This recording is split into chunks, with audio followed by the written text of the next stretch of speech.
let me just say this much so that we can be clear on a number of things now that I'm kind of sharing some things with my PLP colleagues.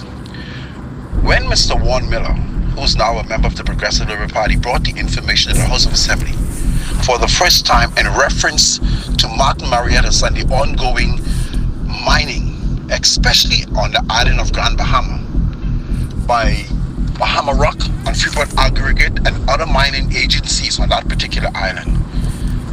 The information that he put forward in the House of Assembly was discussed with me and handed to him after he asked for certain information in reference to the ongoing mining. That information was posted by me. I gave him the information. Let me go a little further. For weeks and days, Mr. Lincoln Bean and others were having a conversation with myself and a few other persons about the mining because they do not know anything about the natural resources of this country. Let me stress this much.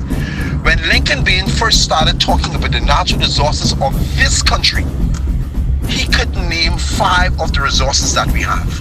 And I doubt until now he can do so. He asked about starting a movement, which at first I was a part of to the extent just to offer information.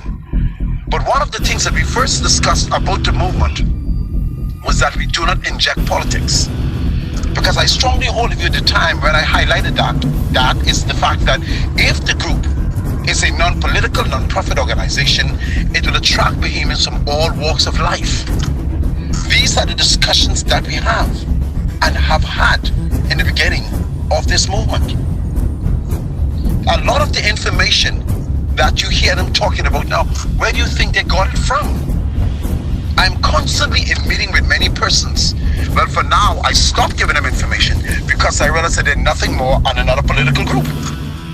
Just another political party.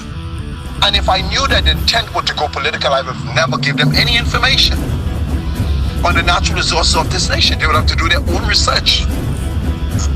Okay? And that's why I'm saying to PLPs, we have the greatest team of natural resources expert that's gonna ever be assembled by Philip Brave Davis and the PLP. They haven't seen anything as yet. The Bahamas have more than 20 different natural resources that we haven't tapped into as yet. Now, here's the part that baffles me most, and why the FNM will never be the party to give the natural resources of this country to the Bahamian people. Reason being is because when it comes to mining the calcium carbonate, the aragonite, the Holithic aragonite, the mining at Ocean Key, the mining in Grand Bahama by Bahama Rock and Freeport Aggregate and other mining agencies in other parts of this country. All of these licenses are in the hands of the oligarchs of the FNM.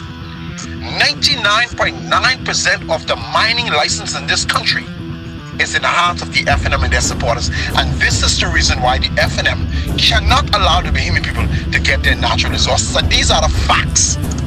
And this is why they're trying to distort and drag us from the truth and try to point to the oil drilling. They know exactly what's going on with the oil drilling. If Mr. Davis or any other PLP was implicated to that extent, the FNM would have already promulgated that and made it public. We know the way that they operate. So I want PLPs to know and be assured that when we step forward to speak on the resources, then you would understand exactly from a historical perspective how these things transpired. And I can say this without any level of ambiguity. The Progressive Liberal Party under Philip Brave Davis will give to the Bahamian people the natural resources and the royalty that the people deserve.